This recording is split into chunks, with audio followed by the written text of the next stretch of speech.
dia a todos, bom dia a todas. Sejam muito bem-vindos ao nosso ICL Mercado e Investimentos. Hoje, sexta-feira, depois da quinta-feira aí de ressaca, mercado se recuperando nessa sexta, daquela quinta que foi um baque. Mas a gente tem outros assuntos aí para falar com vocês. Vamos falar do desenrola, vamos falar de arrecadação. Então, um monte de assuntos ainda para falar nessa sexta-feira. Vamos falar de índice de atividade também aí dos países que foram divulgados esses índices agora de manhã. Então, bastantes assuntos para a gente falar. Mas antes, quero dar bom dia para o André. Bom dia, André, tudo bem com você? Bom dia, Débora. Bom dia a todos os nossos telespectadores, né?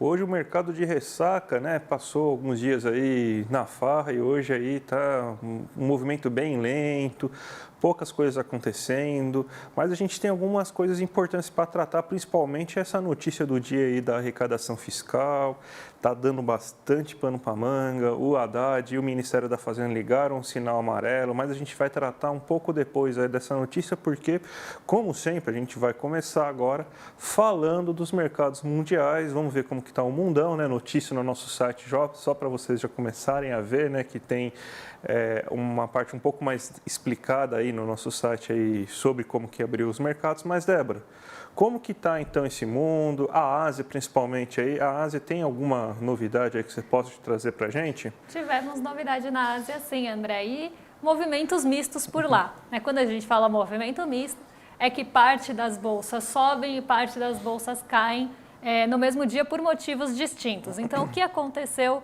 no Japão, por exemplo? O Japão, como a gente sempre fala aqui, é uma bolsa mais sensível ao movimento dos juros dos Estados Unidos e movimentos de Nova York de uma forma geral.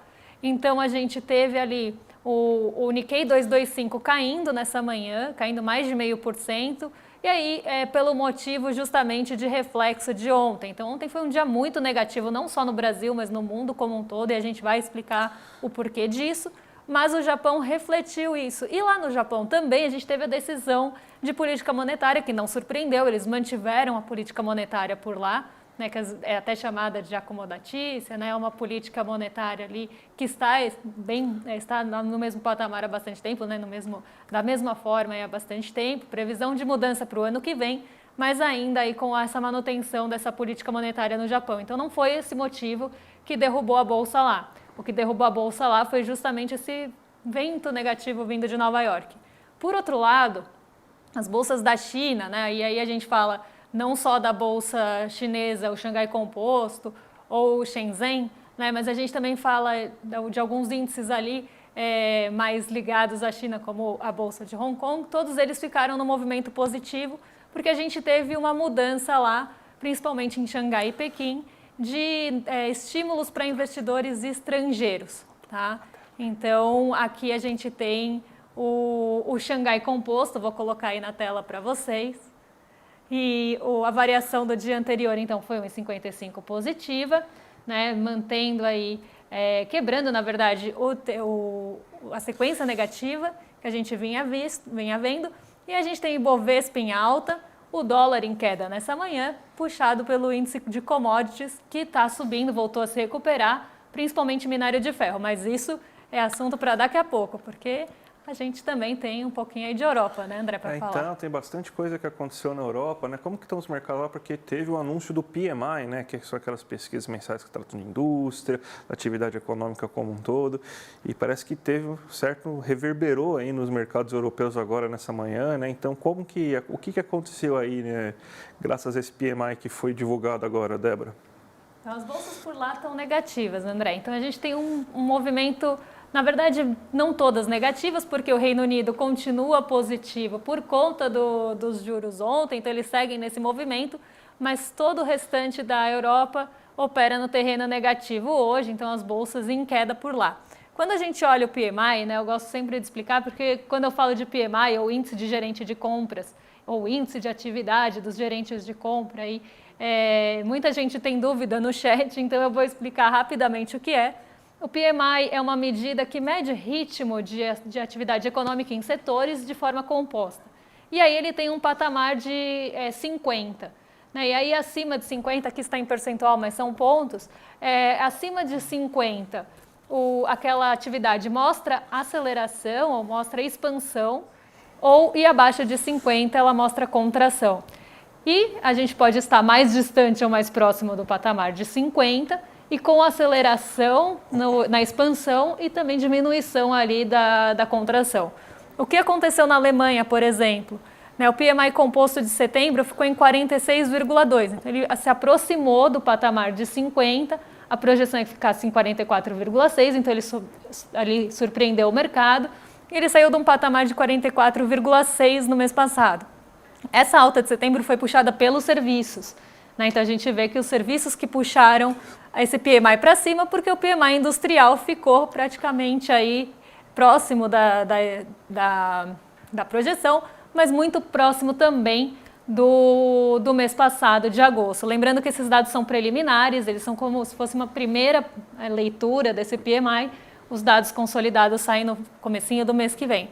E aí o PMI industrial está bem distante dos 50 na Alemanha, mostrando uma contração da indústria, e uma contração que, inclusive, aí teve uma diminuição, mas ainda está bem longe dos 50. Na zona do euro como um todo, a gente vê um cenário parecido, o PMI composto, ele subiu um pouco, puxado pelos serviços, e o PMI industrial, que mede a atividade do setor industrial, ficou bem ali estagnado. No Japão, a gente teve surpresa, então apesar do PMI ter ficado positivo lá, não foi suficiente para animar as bolsas.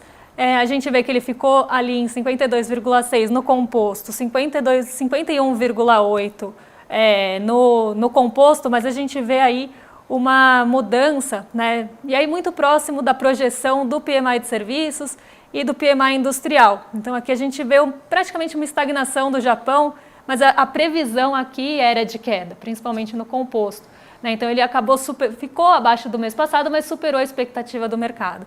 E no Reino Unido, aqui para fechar, a gente teve praticamente uma estabilidade no PMI composto e uma mudança aí basicamente no PMI de serviços, que ficou em 47,2, abaixo da projeção e abaixo do mês passado.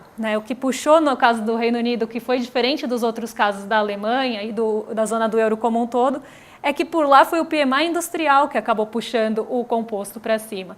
Então aqui a gente tem algumas surpresas, principalmente no Japão, em relação à previsão, mas um cenário bastante estável aí dos PMIs como um todo. Então, basicamente, surpreendeu, não está tão ruim quanto poderia estar, mas não está nada bom também ainda, né, Débora? Porque estamos longe, não estamos ainda em ritmo de aceleração, então a gente está simplesmente reduzindo a contração dos setores, dos serviços e da indústria. A gente sabe que a Europa está sendo muito afetada aí, principalmente pela guerra entre Rússia e Ucrânia. Dependência de energia desses países em relação à Rússia era muito grande, continua sendo muito grande. Então, a zona do euro e a Europa como um todo estão muito problema com tudo isso, Então, vai demorar um pouquinho ainda para a gente ter um certo ritmo de atividade industrial e para ajudar, a gente tem lá aquela política monetária que o Banco Central inglês não aumentou a taxa de juros, mas o Banco Central Europeu aumentou a taxa de juros, Então, mais um freio aí na economia deles aí para ajudar. Quando a gente olha, André, o PMI, a gente vê que só o Japão está no terreno da expansão, O restante está no terreno da contração.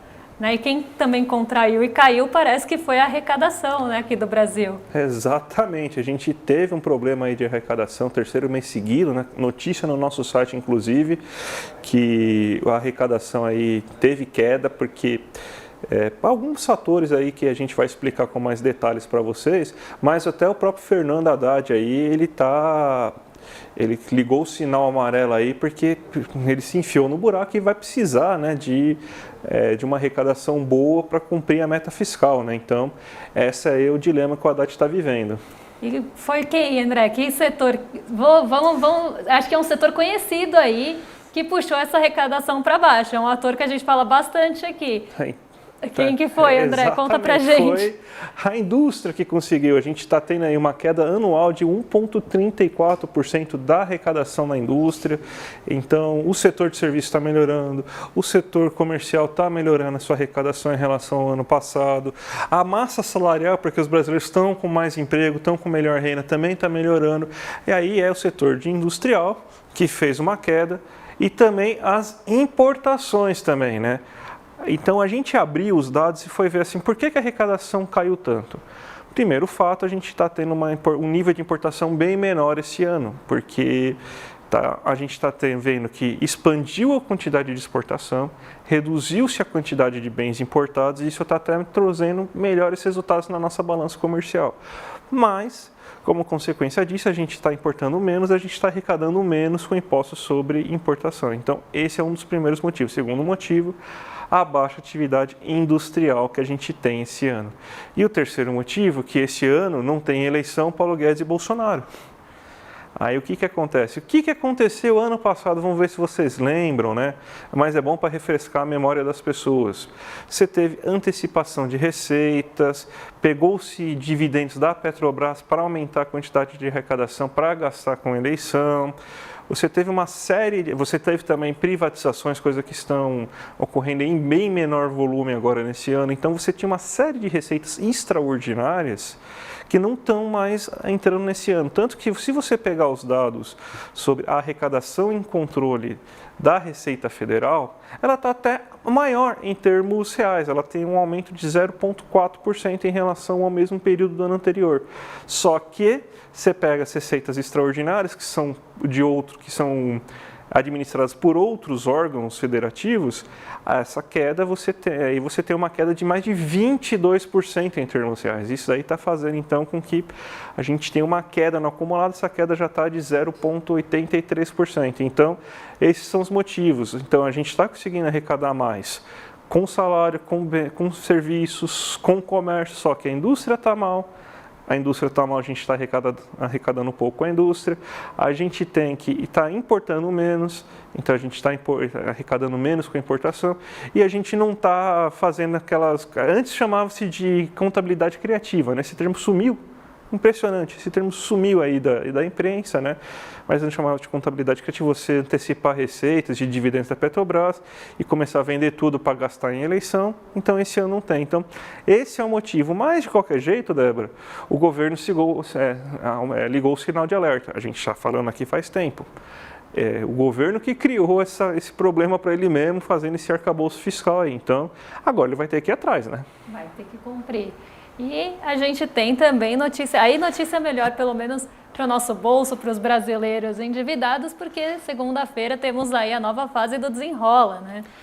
Então, vai começar agora a segunda fase do Desenrola, né? Agora a negociação são para dívidas de até R$5.000 e você vai ter uma parcela cada vez maior, assim, já que são dívidas maiores, também deve entrar mais coisas, né? Então, existe uma previsão agora de maior quantidade de cartão de crédito, por exemplo, entrando agora, né? A gente teve pouco ainda renegociação de dívida de cartão, por enquanto, mas a gente vai ter, a gente ainda está na fase de inscrição, é bom a gente alertar aí o nosso telespectador que não vai começar ainda, né, a renegociação. A gente está ainda na fase da inscrição das pessoas que querem fazer parte do Desenrola e das empresas que vão fazer parte, não é isso, Débora? É isso mesmo. E lembrando que a gente já passou aí por duas fases, né? A gente teve a primeira fase, que eram aquelas dívidas até R$100, né? Dívidas de pessoas que ganhavam até 2 salários mínimos e dívidas até R$100. Depois nós tivemos a segunda fase, que era de rendas de 2 salários mínimos até R$20.000.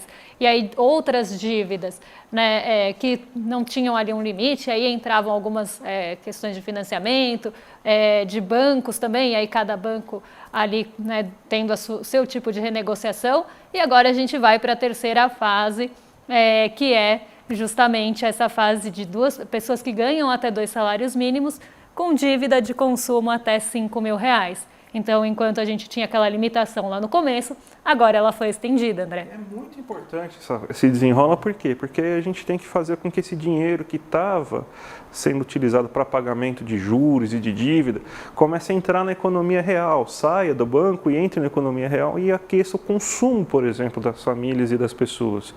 Quando você tem, então, uma parte do orçamento tão grande destinada justamente para o pagamento dessas dívidas, as pessoas, além de tudo, elas têm medo de gastar para o futuro. Então, elas não fazem dívidas grandes, elas acabam, já que boa parte das pessoas se endividaram para o básico, inclusive na pandemia, né? A gente tem que lembrar disso, teve gente que se endividou para comer, para pagar a conta.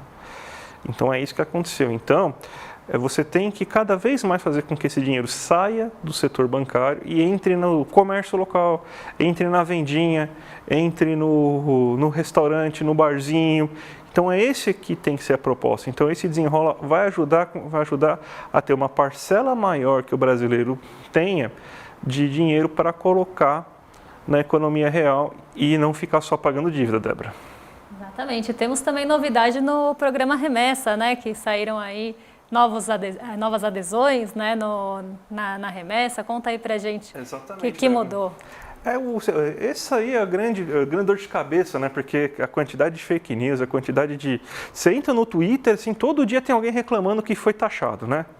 É impressionante, daí você vê a nota fiscal do cara, ele era para ser taxado que gastou mais de $50 mesmo, né? Mas tudo bem.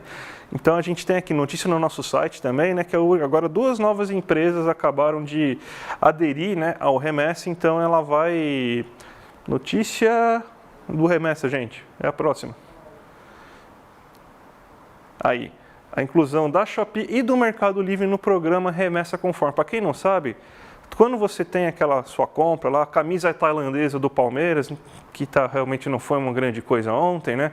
A camisa tailandesa aí do seu time de coração, aquela comprinha que você tem lá na Shein, aquela besteirinha que você compra lá no AliExpress, então ela deveria ser taxada, é que você tinha um controle um pouco complicado, né? As pessoas não estavam fazendo um controle muito bom aí, estavam deixando passar, meio controle cego lá, e daí você não tinha essa taxação. Aí começou a aumentar a fiscalização e começaram a taxar as compras, porque toda compra era taxada, você tem, então, inclusive, imposto sobre importação. E, né, gente, não vamos achar que isso que caiu o imposto sobre importação e começaram a fiscalizar mais. Na verdade, o que não está sendo... Caiu a importação em volume, a gente não está exportando máquina, não está importando equipamento, insumo, é esse o volume, não é só comprinha na Shein, na Shopee, no Mercado e na AliExpress que vão fazer com que a queda do imposto sobre importação caia tanto, né? Mas tem essas 2 novas empresas que entraram, então se você comprar um produto até $50, quem aderiu a esse programa, agora você tem a Shopee e o Mercado Livre, se você comprar coisas do Mercado Livre de fora do Brasil também, você vai poder ser isento do imposto, só vai ser cobrado o ICMS, aí você reclame com o seu governador local, aí se você for cobrado isso, aí já não é a culpa do governo federal, tá bom? Cada um cobra os impostos que devem. Eu acho que o que vale ressaltar aqui, vale lembrar, é que antes, né, as compras de $50 que eram feitas ali de um estabelecimento, né, de uma pessoa jurídica, muitas vezes eram trazidas aqui para o Brasil como remetente de pessoa física para burlar esse imposto que existia, sempre existiu. E aí, quando começou a ventilar ali uma ideia de que a gente ia ter ali uma maior fiscalização e as pessoas começaram a ser taxadas, porque justamente tinha quase ali era realmente uma burla, né? Era uma forma de burlar esse sistema, essa remessa vindo da pessoa física, porque a gente tinha aquela coisa de presente, né? Se alguém te manda um presente do exterior até $50, ele não teria ali que ser taxado, e aí as pessoas lá dos outros países começaram a mandar como pessoa física para tentar burlar esse sistema. E aí isso começou a ser olhado mais de perto. Só que isso deu um revertério, né? Então, mas a compra de pessoas jurídicas existia já essa tributação. Mas como deu esse revertério, deu muita fake news em relação a isso, começou o programa Remessa, e quem aderia aí, Shopee, Mercado Livre e outras que já aderiram a esse programa, aí sim as compras vão ser aí isentas até $50. E aí sim uma mudança, né? Porque antes era realmente uma forma, quase um jeitinho que se dava com essa remessa vindo com o nome de pessoa física e não do comércio que te vendia. Exatamente, né? Basicamente estava sendo feita a coisa errada, a gente está reclamando que agora está sendo a coisa certa, né? E Débora, hoje é sexta, mas parece que o mercado sextou muito rápido, né? Porque ele está até de ressaca já hoje. É isso mesmo? Por que o mercado brasileiro está com essa ressaca tão grande? Aí, o Copom aí deixou o mercado meio de ressaca, Débora? Na verdade, hoje o mercado tomou um remedinho para ressaca, né? Não vou fazer propaganda, mas ele tomou um remedinho para ressaca porque ontem ele passou ali o dia realmente sofrendo de dor de cabeça. O mercado ontem deve ter se inscrito aí na palestra da Monja Coin, porque eles deviam estar estressadíssimos. E aí, por que isso aconteceu? Né, ontem a gente teve queda de mais de 2% aqui no Brasil, 2,15% no Ibovespa, né, tivemos aí queda quase de 2% na Nasdaq, né? Então quase ali 1,84%, né? O Dow Jones e o S&P caindo também mais de 1%, então um dia muito ruim, né? E aí as pessoas começam também a ventilar algumas coisas aí duvidosas. É porque caiu os juros e o mercado não gostou. Né? Não é isso, né? Não foi isso que aconteceu, e o meu papel aqui é explicar realmente o que aconteceu. Então a gente teve dois fatores, quando a gente olha Brasil, que levaram a essa queda de 2,15% no Ibovespa e alta do dólar, eu explico depois. Né? Então, pensando na queda de 2,15% do Ibovespa, o primeiro fator que trouxe essa queda para baixo é que o mercado se decepcionou com o comunicado depois da decisão de política monetária. Então, como teve aquela manutenção de ritmo, não teve nenhuma indicação que isso possa acelerar nesse ano, o mercado que queria um corte mais acelerado no final do ano, principalmente, uma parte do mercado ainda tinha esperança que isso acontecesse e fosse sinalizado, se decepcionou. Então, esse é o primeiro ponto, né, que não vai ter um corte mais acelerado no fim do ano, como era esperado aí por parte do mercado. Outro ponto foi a sinalização que a gente falou ontem, lá do Banco Central dos Estados Unidos e do Jerome Powell, que preside a instituição, que sinalizou que o combate à inflação fica no centro, então caso tenha ali algum movimento, eles podem subir juros de novo, que eles vão olhar dados de emprego. E ontem os pedidos de auxílio-desemprego ficaram abaixo do esperado e o mercado não gostou, né? E a gente já explicou o porquê que isso acontece, né? É até ruim falar isso, mas as pessoas pediram menos auxílio-desemprego nos Estados Unidos e o mercado se frustrou porque queria mais desemprego. E também a gente tem aquela sinalização no fim do comunicado do Fed e do pronunciamento do Jerome Powell que ele pode aumentar juros se precisar. E aí o mercado ficou maluco com isso, né? As taxas dos rendimentos das treasuries, que são os títulos da dívida dos Estados Unidos, subiram absurdamente assim, para patamares que a gente estava vendo, né? Ele tinha dado um pico, aí voltou a cair, voltou para o pico. Então, isso aconteceu ontem, as taxas aqui de juros também subiram em reflexo das dos Estados Unidos, e aí esse sentimento de aversão ao risco, né, que é de tomar risco, num momento que você tem essas altas nos rendimentos de títulos de dívida, ele acaba acontecendo, porque a pessoa prefere, num momento de incerteza, buscar esses investimentos mais seguros. Então, a gente teve uma queda global aqui das bolsas, né, não foi só no Brasil, e o dólar subiu por dois motivos. Um, porque a gente teve uma saída muito forte de recurso de renda variável, de bolsa, justamente por conta dessa busca desse mercado mais seguro, principalmente lá nos Estados Unidos. Então, esse fortalecimento do dólar, não só frente ao real, mas frente a outros países também, né? Mas o real foi o que mais se desvalorizou entre os emergentes. E aí a gente tem um segundo fator. A gente tem um grande volume de recurso aqui no Brasil, muito especulativo, que aí sim no corte da Selic ele sai, né, buscando um rendimento melhor em outro mercado. Mas aí é algo de ajuste de curto prazo, isso é esperado que aconteça. Agora, o movimento da nossa bolsa não teve nada a ver com o mercado não gostar da decisão do Copom e sim pelo mercado querer mais corte dos juros. Então, uma coisa que é impressionante é que basicamente a curva de juros a gente chama de empinar, né? Porque a curva de juros de todos os países ela se elevou consideravelmente ontem, né? Todo país aí, parece que agora na Europa, no Japão, nos Estados Unidos, no Reino Unido, que faz parte da Europa, mas não está mais na zona do euro, né? Não tem mais o Banco Central Europeu ditando regra, né? Então, parece que todo o país agora está esperando esse aumento da taxa de juros. E aqui no Brasil, né, se você tem então todo mundo fugindo do risco, né, o que acontece? Todo mundo vai para os lugares que eles acreditam que sejam menos arriscados, que se chama títulos públicos norte-americanos. Ainda mais com a garantia quase que o Jerome Powell deu que daqui a 45 dias vai aumentar a taxa de juros lá. Então eles já vão deixar o dinheiro paradinho, bonitinho lá. Quando aumentar, eles provavelmente ou eles vão realizar lucro e vão começar a buscar risco de novo, ou eles vão permanecer, dependendo até do comunicado, né, para saber se vai aumentar mais um pouco antes ou depois. Mas, Débora, vamos então ver como que o mercado aqui hoje, né, já que ele tomou um remedinho, né, para tentar curar a ressaca, como que ele está agora, depois da queda de ontem, né? Coloquei aqui na tela para vocês, né, então depois da ressaca de ontem a gente vê esse movimento contrário. Né? Então, os mercados que caíram tanto também chegaram num patamar que algumas ações tiveram uma baixa bem expressiva e aí as pessoas entram no que a gente chama de mercado de movimento comprador. Né? Então, elas voltam ali a comprar esses ativos. E olha só, estava 0,52, mas agora Ibovespa, Nasdaq e S&P subindo 0,48, agora já mudou, mas por um momento elas ficaram iguais aí. Então a gente vê se depois, né, desse baque, normalmente quando a gente tem uma queda muito grande, ontem o nosso índice foi para os 116 mil pontos, né, lembrando que em alguns momentos desse mês a gente chegou perto dos 120 mil pontos, então a gente teve aí uma queda expressiva, né, então aí o mercado volta ali a comprar aquele índice, volta para aquele movimento. Então depois de ontem a gente tem uma movimentação positiva no Ibovespa, na Nasdaq e no S&P 500, o EWZ, que é o nosso índice negociado em Nova York, né, é um fundo de índice negociado em Nova York, também subindo.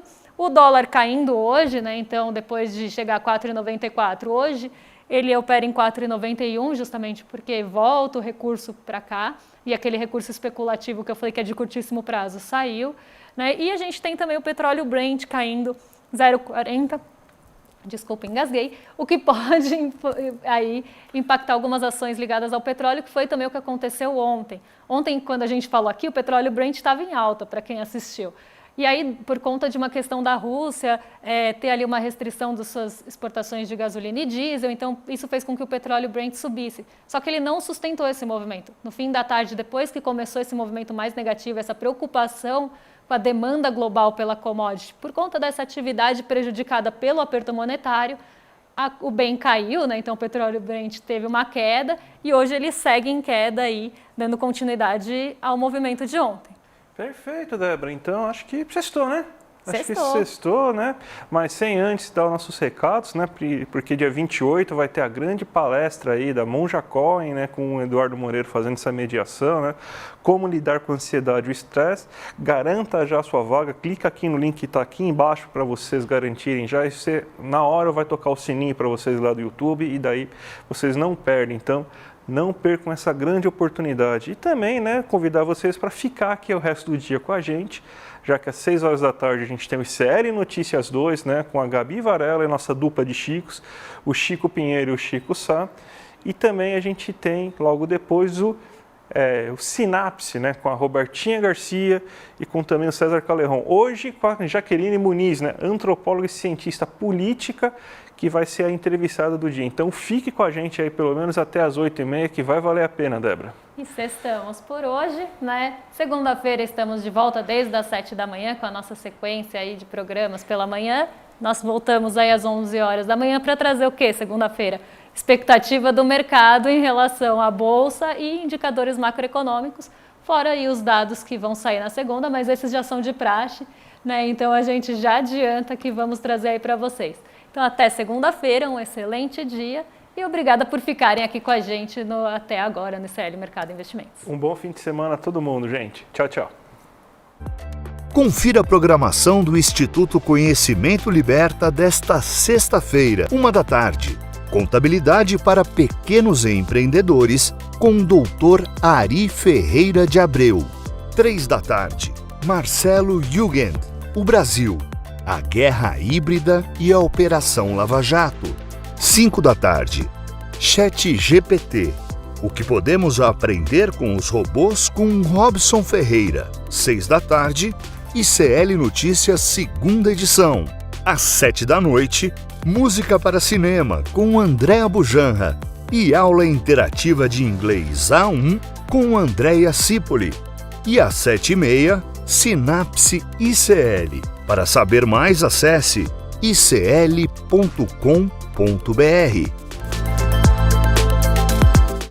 Monja Cohen tem ajudado a desmistificar estigmas e a combater a intolerância religiosa no Brasil. As armas que Monja Cohen tem, os ensinamentos budistas e o amor. No dia 28 de setembro, uma quinta-feira às 8 horas da noite, ela vai dar uma palestra aberta e gratuita para todo mundo que faz parte da comunidade do ICL. Para você participar é só clicar no link aqui em cima ou aqui embaixo e gratuitamente em poucos segundos você vai estar inscrito. Clique agora, se inscreva e vamos participar dessa aula sobre como vencer o estresse e a ansiedade. Todos precisamos desses ensinamentos. Até lá!